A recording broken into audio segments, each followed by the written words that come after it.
We've all heard the phrase, it takes money to make money. Is that necessarily true? It is to a certain extent. I mean, take, for example, you need money to go to the casino in order to gamble, but that doesn't necessarily mean that you're going to get a return on your investment, right? Because you can lose it all. Same holds true for entrepreneurs. As you know, entrepreneurs take many risks, but so how can entrepreneurs fund their business just getting started? I'm going to share with you 8 ways to fund your business when starting your online business. So stay tuned.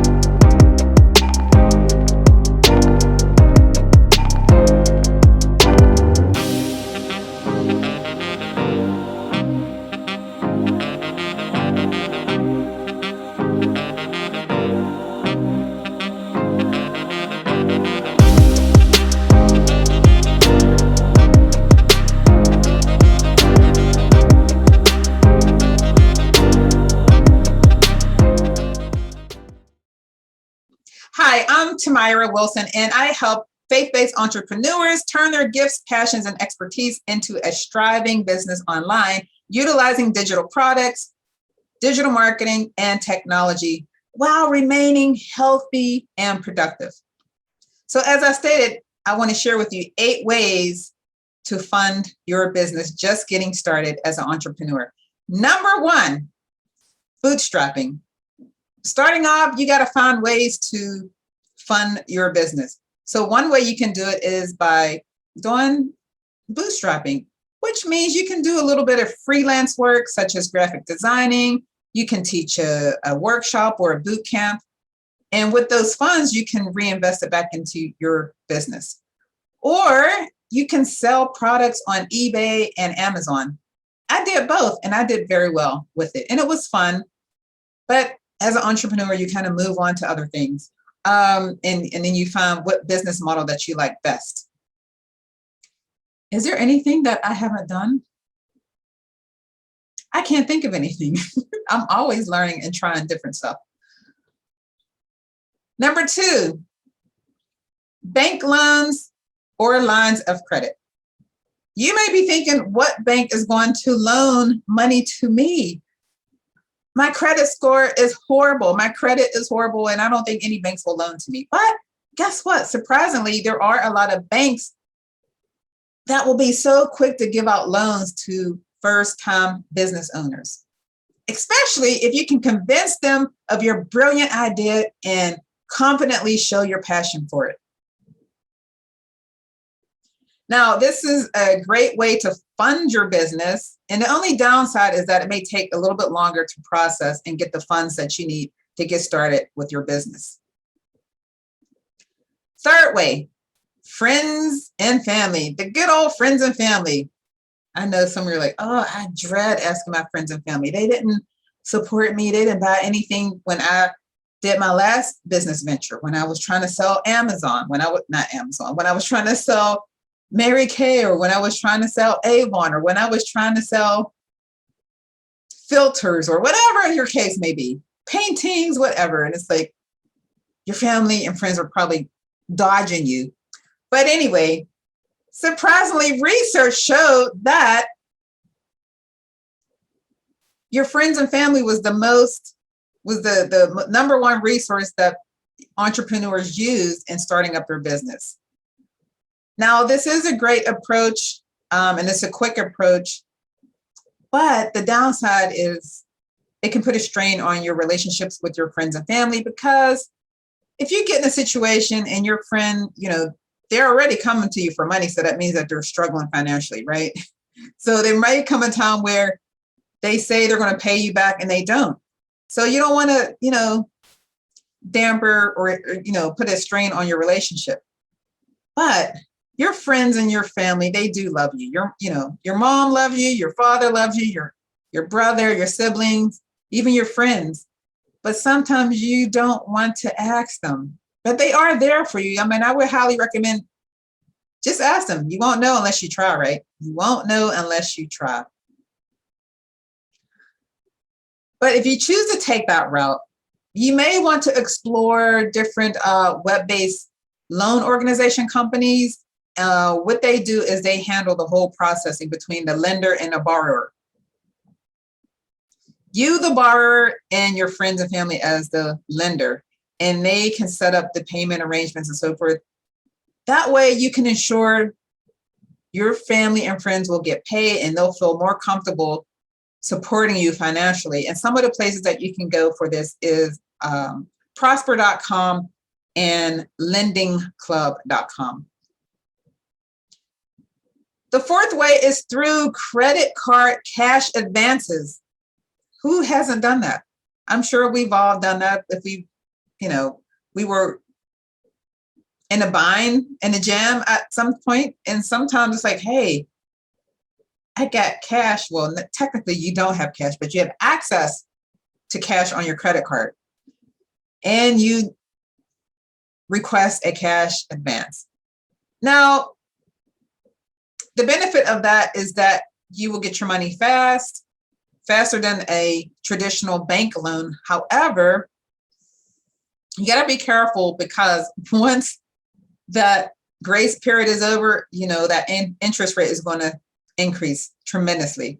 So, but yeah, I mean, you can pay it off faster because starting off, there's only like 1 to 3% minimum payment on the balances. So you can pay it off faster. But again, be careful when that grace period is over because you will have to pay.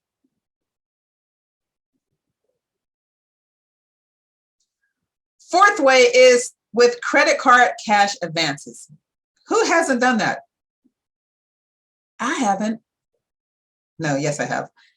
I'm sure we've all used credit card advances to some degree, whatever. If you were in a bind for some reason, we all get in those places. Now, the benefit of that is that you get cash immediately, and it can be paid back quicker than a traditional bank loan because typically it only has a 1 to 3% minimum payment on the balances. Now, the downside to that is that your interest rate can dramatically increase after that initial grace period. So if you want to take that route, look for low or no interest rate offers and then just transfer the balance over.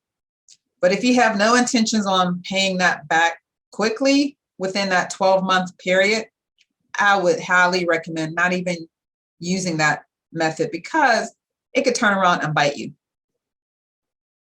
The fifth way is angel investors. So what are they? What are angel investors? Do they have angel wings? Well, technically they do because they come to your rescue in the form of an angel. It's more of a P2P, which is person to person. It's just like when you borrow from a family or friend, person to person. But angel investors comes with stipulations and expectations for terms of payment and equity and rates. Angel investors are used for higher loan amounts, such as maybe, $10,000 to $100,000 or more. One thing to keep in mind when dealing with angel investors is there is an opposite to an angel. What is the opposite to an angel? Is it the devil? The devil is in the details. You have to pay close attention to the details, whether it's in the contract form, before you go out and cash that check, read the details, okay? The sixth way is with equity and debt financing. So what is this? Well, when you're first starting your company, there are two ways that you can raise capital for it. You can do it through equity financing and debt financing. So what's the difference? Well, with debt financing, you borrow money, whereas equity financing involves selling a portion of the equity in your company. So what are some of the advantages and disadvantages of using equity financing? Well, one of the benefits and advantages of using equity financing is that there is no obligation to repay the money that's acquired through it, because you just agree to pay a percentage of your future profits directly to the lender for a set period of time. But the disadvantage is the huge amount. There's a huge amount of money involved. Some of the advantages of debt financing is that the entrepreneur does not have to give up any control of the business like they would with equity financing, nor does the entrepreneur require to give up any part of his or her future earnings. The disadvantage of debt financing is that there's a set maturity date and a fixed interest rate. So when that time is up, you are stuck with paying. And if you don't pay, there are going to be penalties involved. So which one is best, you're probably thinking? Well, it depends on the cash flow for your business or which source of funding is easily accessible and how much control you like to have over your company. And if you're anything like me, you like to have control over everything. But just keep in mind that creditors look more favorably on low debt to equity ratio, which is more beneficial to your company should you need to request additional debt financing in the future. The seventh way to fund your business is through venture capitalists.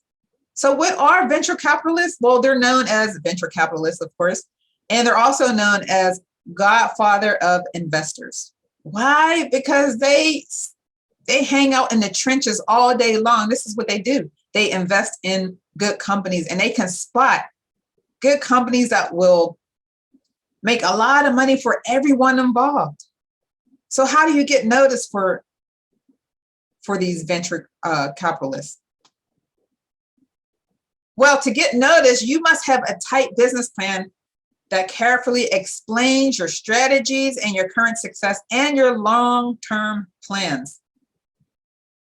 Now, the advantages of getting one of these venture capitalists is, now, if you're up for the challenge, you will compete with some of the most brilliant entrepreneurs out there, innovative entrepreneurs. I mean, it might hurt your ego because you're probably thinking, oh, my idea is better than theirs. But no, you're competing with the best of the best. And if you win on top, you can come out you can come out with hundreds, thousands, or even millions of dollars to fund your business. Now, the disadvantage of it is it's not easy to get in. It's not easy to get in with these venture capitalists. You can't just email them, and you can't just pick up the phone and do some cold calling like you do in real estate or anything like that. You have to make some connections, and you have to dig deep for these connections. And the last method, the eighth method, is through crowdfunding.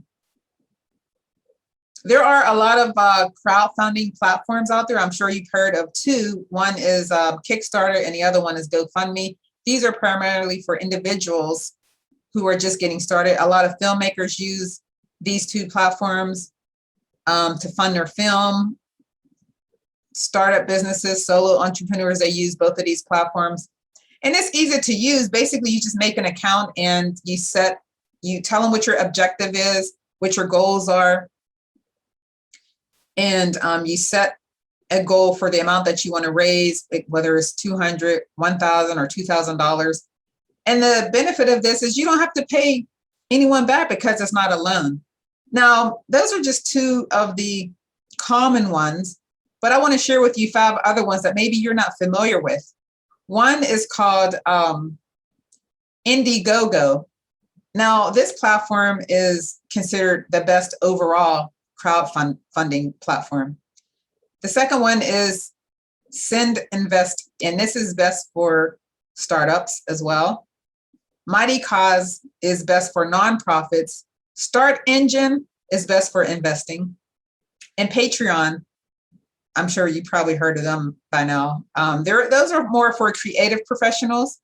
So keep those things in mind. So that is all I have for you in this video. And if you guys have any crowdfunding platforms or any other ways to fund your business that I haven't mentioned in this video, list it below. Share the love, share the knowledge. And if you've gotten value out of this, if this video has helped you in any way, please subscribe to my channel and leave a comment and like. I would appreciate it. So until then, I will see you on the next video. Take care and God bless.